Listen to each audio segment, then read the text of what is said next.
بسم اللہ الرحمن الرحیم نحمدہ ونصلی علی رسولہ الکریم اما بعد۔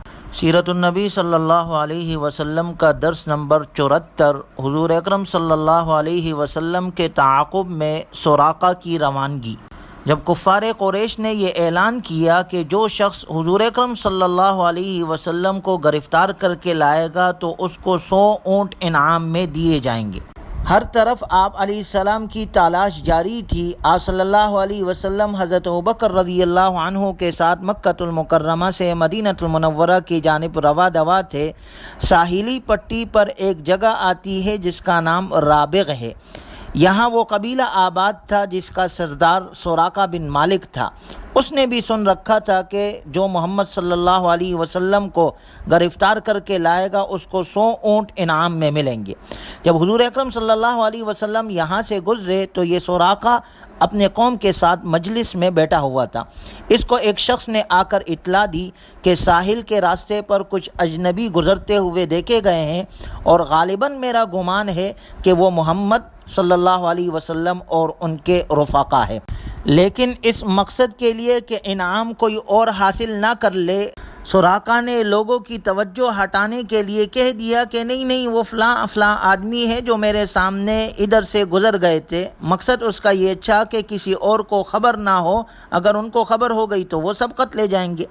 یہ کہہ کر سراقہ خاموشی سے گھر آیا اور اپنے باندی سے کہا کہ گھوڑے کو فلاں جگہ لے جا کر کھڑا کر دے، اور یہ اپنا نیزہ لے کر گھر کی پشت کی جانب سے یہ نکلا اور گھوڑے پر سوار ہو کر دوڑتا ہوا چلا۔ جب سراقہ آپ علیہ السلام کے قافلے کے بالکل قریب پہنچا تو حضرت ابوبکر رضی اللہ تعالی عنہ دیکھ رہے تھے۔ گھبرا کر عرض کیا، اللہ کے رسول، یہ ہمارے تلاش میں آ رہا ہے۔ حضور اکرم صلی اللہ علیہ وسلم قرآن پڑھ رہے تھے اور ابوبکر مسلسل ان کی طرف دیکھ رہے تھے، اور انہوں نے کہا کہ اللہ کے رسول، دشمن سر پر آ گیا۔ آپ صلی اللہ علیہ وسلم نے نہایت اطمینان سے جواب دیا، لا تحزن ان اللہ معنا، تم غمگین نہ ہو، تحقیق اللہ ہمارے ساتھ ہے۔ سراقہ قریب سے قریب تر ہوتا جا رہا ہے اور حضرت ابوبکر کو شدید خوف لاحق ہو گیا اور ان کی تڑپ اور فکر اور بڑھ گئی۔ آپ علیہ السلام کے ذات کے وہ قریب ہوتا جا رہا ہے۔ نبی صلی اللہ علیہ وسلم سے عرض کرنے لگے، اللہ کے رسول، یہ سراقہ بن مالک ہے، ہمارا تعاقب کر رہا ہے، اب وہ بہت قریب آ پہنچ چکا ہے۔ آپ صلی اللہ علیہ وسلم نے اپنے دست مبارک بلند کیا اور فرمایا، اللہم اکفناہ بما شئت، اے اللہ جس طرح تو چاہے ہمارے لیے اس سے کافی ہو جا۔ رسول اللہ صلی اللہ علیہ وسلم کی دعا فوراً قبول ہو گئی اور اسی وقت سراقہ کا گھوڑا گھٹنوں تک پتریلی زمین میں دھنس گیا۔ چنانچہ سراقہ خود کہتے ہیں کہ میں گرا اور بڑی مشکل سے سنبھل کر کھڑا ہو گیا اور مجھے یہ یقین ہو گیا کہ میں ناکام ہو گیا ہوں اور جن کا پیچھا کر رہا ہوں انہیں پانا میرے لیے ناممکن ہے۔ میں نے بلند آواز سے قافلے والوں کو آواز دی تو اہل قافلہ ٹھہر گئے۔ میں ان کے پاس پہنچا، میں نے رسول اللہ صلی اللہ علیہ وسلم سے کہا، مجھے معلوم ہے جو مجھے تکلیف پہنچی ہے وہ آپ کی دعا کی وجہ سے پہنچی ہے، مجھے یقین ہے کہ آپ کامیاب ہو کر رہیں گے۔ پھر میں نے آپ صلی اللہ علیہ وسلم کو بتایا کہ آپ کی قوم نے آپ کی گرفتاری پر 100 اونٹ انعام مقرر کیا، اور پھر اس کے بعد بقیہ باتیں بھی بتائی۔ میں نے اپنے زاد راہ میں اور جملہ سامان آپ علیہ السلام کی خدمت میں پیش کیا، لیکن آپ علیہ السلام نے لینے سے انکار کر دیا۔ آپ صلی اللہ علیہ وسلم نے مجھ سے کچھ بھی نہیں مانگا، صرف اتنا آپ نے فرمایا کہ ہمیں لوگوں سے پوشیدہ رکھنے کی کوشش کرنا۔ سراقہ نے کہا، میں وعدہ کرتا ہوں کہ جو بھی آپ کے تلاش میں نکلے گا میں اسے واپس کر دوں گا۔ یعنی اللہ کی قدرت کا نظام دیکھے کہ وہ سراقہ جو آپ علیہ السلام کو گرفتار یا قتل کرنے کے ارادے سے نکلا تھا، اب وہ آپ علیہ السلام کا مطیع اور محافظ بن کر لوٹا۔ جبکہ سراقہ اپنے گھر سے روانہ ہوئے تھے تو آپ صلی اللہ علیہ وسلم کو پکڑنے کی غرض سے روانہ ہوئے تھے تاکہ آپ صلی اللہ علیہ وسلم کو اہل مکہ کے حوالے کر کے 100 اونٹ انعام حاصل کر لے، لیکن تمام معاملات یکسر تبدیل ہو گئے۔ اب وہی سراقہ آپ علیہ السلام کے سفر کو لوگوں سے مخفی رکھنے کی کوشش میں مصروف ہے۔ راستے میں جب کسی سے ملاقات ہوتی تو کہتے، اس راستے میں آپ کے مطلوبہ افراد نہیں اور جب سراقہ مطمئن ہو گئے کہ اب رسول اللہ صلی اللہ علیہ وسلم مدینہ المنورہ پہنچ گئے ہوں گے تو اپنا سارا واقعہ کہہ کر سنایا، اور یہ قصہ اتنا مشہور ہوا کہ اہل مکہ کے ہر مجلس میں اس کا تذکرہ ہونے لگا۔ چنانچہ کفار قریش کو خوف لاحق ہو گیا کہ کہیں یہ واقعہ اہل مکہ کے لیے اسلام قبول کرنے کا سبب نہ بن جائے، کیونکہ سراقہ اپنے قبیلے کے سربراہ تھے۔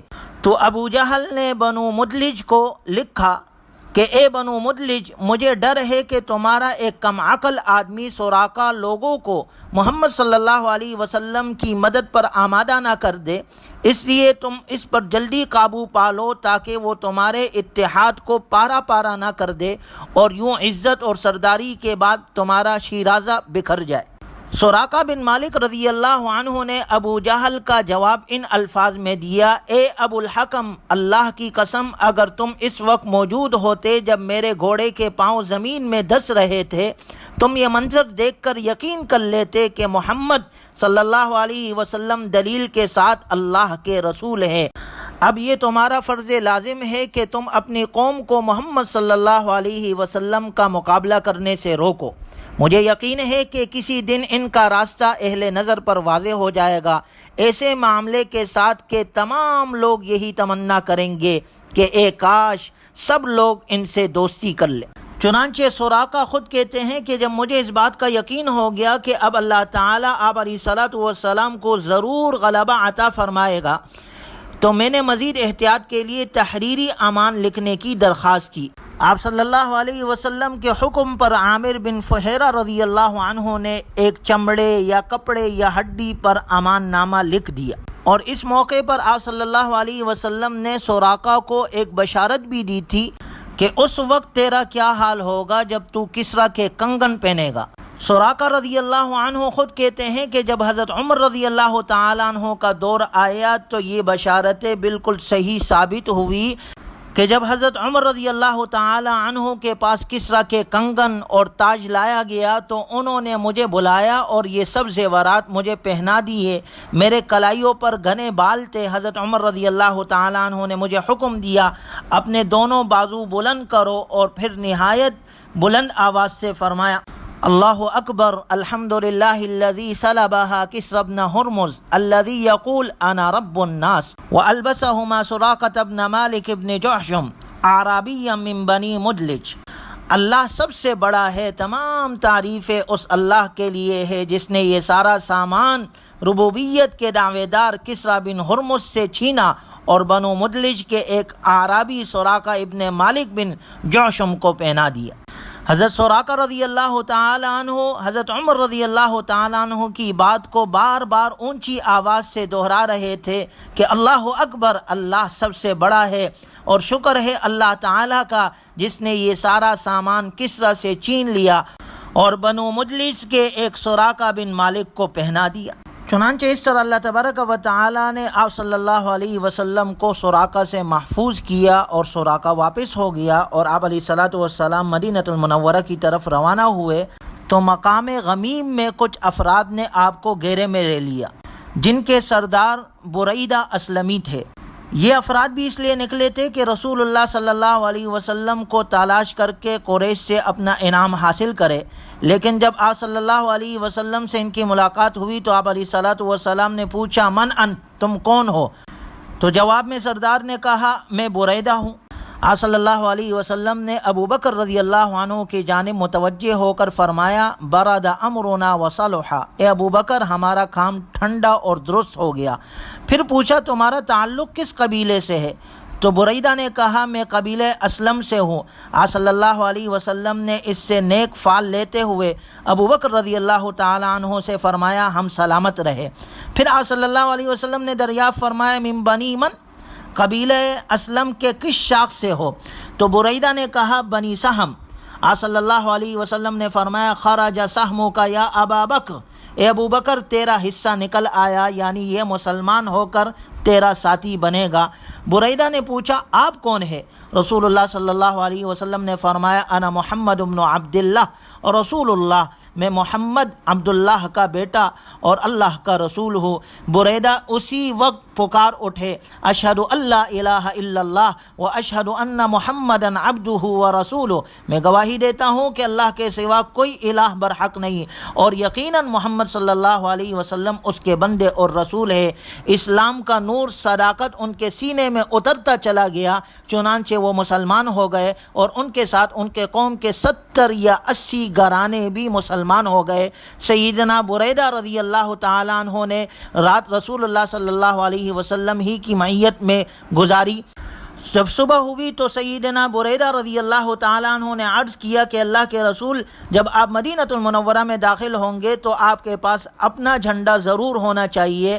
چنانچہ انہوں نے اپنی پگڑی اتاری اور اس سے جھنڈا بنا دیا، اور یہ اسلام کا پہلا جھنڈا تھا۔ اس کے بعد مدینہ منورہ کے قریب حضرت زبیر اور حضرت طلحہ رضی اللہ تعالی عنہما سے ملاقات ہو گئی۔ یہ دونوں حضرات تجارتی قافلے کے ساتھ شام سے واپس آ رہے تھے، وہ بھی رسول اللہ صلی اللہ علیہ وسلم کے ساتھ آ ملے، اور ان دونوں حضرات نے آپ علیہ الصلوۃ والسلام اور حضرت ابوبکر رضی اللہ تعالی عنہ کی خدمت میں لباس پیش کیا۔ اس کے بعد اب آپ علیہ الصلوۃ والسلام کی مدینہ المنورہ آمد اور مدینہ والوں نے آپ کا جو استقبال کیا، اس کا ذکر انشاءاللہ اگلے درس میں کیا جائے گا۔ یہاں ایک بات عرض کرنی ہے، چونکہ ہمارے سیرت النبی صلی اللہ علیہ وسلم کے جو دروس چل رہے ہیں ان کو ہم نے 3 حصوں میں تقسیم کیا ہے۔ ایک حصہ وہ تھا جو نبوت سے قبل دروس تھے، وہ 30 دروس پر مشتمل تھے، جو الگ حصہ ہے۔ دوسرا حصہ پھر ہمارے سیرت النبی صلی اللہ علیہ وسلم کا وہ تھا جو نبوت کے بعد مکی زندگی، جس کا یہ آج آخری درس تھا۔ اور اب جو سلسلہ شروع ہو رہا ہے ہمارے نبی صلی اللہ علیہ وسلم کے سیرت کا، وہ تیسرا حصہ ہے مدنی زندگی کا، تو گویا وہ اب دوبارہ درس نمبر 1 سے شروع ہوگا۔ گویا آپ علیہ الصلوۃ والسلام کی یہ جو سیرت مبارکہ ہم بیان کرتے ہیں، اللہ ہمیں اس پر عمل کی توفیق عطا فرمائے۔ اس کے 3 حصے ہیں، ایک مکی زندگی نبوت سے قبل، ایک مکی زندگی نبوت کے بعد، اور تیسرا حصہ انشاءاللہ جو اب اگلے درس سے شروع ہوگا وہ نبوت کے بعد مدنی زندگی کا سلسلہ، جو دوبارہ درس نمبر 1 سے شروع ہوگا۔ اللہ تبارک و تعالی ہمیں اپنے نبی صلی اللہ علیہ وسلم سے سچی عقیدت اور محبت عطا فرمائے، اور ہمیں سیرت اپنانے کی، پہلانے کی، اور نبی صلی اللہ علیہ وسلم کی سیرت کے مطابق اپنی زندگی گزارنے کی توفیق عطا فرمائے۔ اور ہمارے یہ سیرت النبی صلی اللہ علیہ وسلم کا جو سلسلہ چل رہا ہے، جس کے 2 حصے مکمل ہو گئے، اب تیسرا حصہ انشاءاللہ شروع ہوگا۔ اللہ تبارک و تعالی اس کو خیر کے ساتھ مکمل فرمائے اور ہمیں اس کی برکات عطا فرمائے، اور دنیا آخرت میں ہمارے لیے یہ خیر کا ذریعہ، نجات کا ذریعہ بنائے۔ وآخر دعوانا ان الحمد للہ رب العالمین۔